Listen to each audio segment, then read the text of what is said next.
মুসলমান হিসেবে আমরা বিশ্বাস করি এই পৃথিবীতে এবং পৃথিবীর বাইরে যাবতীয় যা কিছু আছে, আমরা যা কল্পনা করি, যা কল্পনা করতে পারি না, সকল কিছুর মালিক একমাত্র আল্লাহ তাআলা, একমাত্র আল্লাহ রাব্বুল আলামিন। আমরা শুনেছি অনেক কিছু একটি রাজনৈতিক দলের কিছু ব্যক্তি বা বেশ কিছু ব্যক্তি বিভিন্ন জিনিসের টিকিট বিক্রি করে বেড়াচ্ছে, বিভিন্ন জিনিসের কনফার্মেশন দিয়ে বেড়াচ্ছে।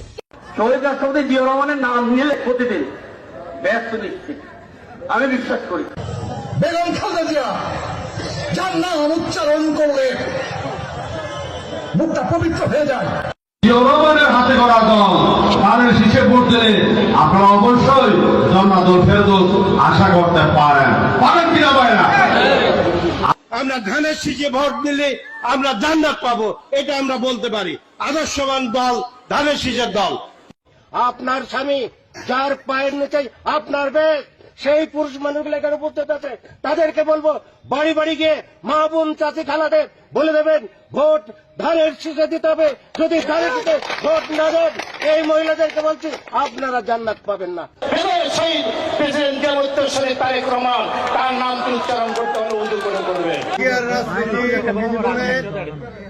আমি মক্কা মনে করি শাহজাহান চৌধুরীর এই বাড়িটাকে। যারা পাল্লা মার্কে ভোট দিবে বরং এরা দুযোগে যাওয়ার সম্ভাবনা বেশি। বিভিন্ন বাড়িতে যাইয়া আমাদের ধানের শীষের পক্ষে কথা বলবে ইনশাল্লাহ। উমর রাদিয়াল্লাহু আনহু চার খলিফার এক খলিফা, আমার নেতা শহীদ প্রেসিডেন্ট জিয়াউর রহমান চার খলিফার মতো একজন, আমার নেতা তারেক রহমান, হযরত আলী রাদিয়াল্লাহু আনহু, আমার নেতা মা ফাতেমা বেগম খালেদা জিয়া।